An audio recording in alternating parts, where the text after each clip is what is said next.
कराची के बल्दियाती इलेक्शन के लिए पुलिस फोर्स दस्तयाब नहीं। सिंध पुलिस ने महकमा दाखिला सिंध को तहरीरी तौर पर आगाह कर दिया। इंतखाबात के दूसरे मरहले के लिए नफरी की कमी का सामना है, सिंध पुलिस का ये बताना है। बल्दियाती इलेक्शन के इनेकाद से मुतालिक उमूर 3 माह के लिए मौखर किए जाएं, सिंध पुलिस की दरख्वास्त। और कराची के बल्दियाती इलेक्शन के लिए पुलिस फोर्स दस्तयाब नहीं। सिंध पुलिस ने महकमा दाखिला सिंध को तहरीरी तौर पर आगाह कर दिया है। सिंध पुलिस का कहना है कि इंतखाबात के दूसरे मरहले के लिए नफरी की कमी का सामना है और सिंध पुलिस ने दरख्वास्त की है कि बल्दियाती इलेक्शन के इनेकाद से मुतालिक उमूर 3 माह के लिए मौखर किए जाएँ। इसी हवाले से तफसीलात जानेंगे मोहम्मद अरशद से।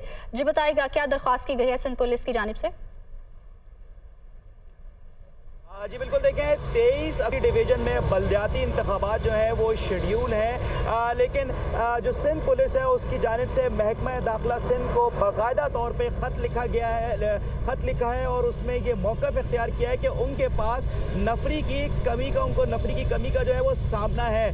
तकरीबन कराची डिवीज़न में बल्दियाती इंतखाबात के लिए सिंध पुलिस को 39,000 की नफरी जो है वो चाहिए होगी, लेकिन इस वक्त जो सिंध पुलिस के अफसरान हैं, एहलकार हैं, वो जो सैलाब ज़दा इलाके हैं वहाँ पर मसरूफ़ हैं रिलीफ के कामों में और लॉ एंड ऑर्डर की सिचुएशन को कंट्रोल करने के लिए। तो सिंध पुलिस का ये कहना है कि बल्दियाती इंतखाबात के इनेकाद के लिए उनको 16,000 से ज़ायद की नफरी की कमी का जो है वो सामना है, लिहाजा इसी वजह से वो सिक्योरिटी जो है वो प्रोवाइड नहीं कर सकते हैं। सिंध पुलिस ने यह भी दरख्वास्त की है महकमा दाखिला सिंध से कि बल्दियाती इंतखाबात को कम अज़ कम भी 3 माह के लिए जो है वो मौखर किया जाए, ताकि जो रिलीफ ऑपरेशन में उनकी तमाम तर अफसरान, ट्रैफिक पुलिस के एहलकार और रिजर्व फोर्सेस के जो एहलकार जो मसरूफ़ है रिलीफ के कामों में, जैसी वो फ्री होंगे उसके बाद सिंध पुलिस जो है वो इस काबिल होगी कि वो सिक्योरिटी जो है कराची डिवीज़न के अंदर ख़ास तौर पे जो है वो प्रोवाइड कर सके।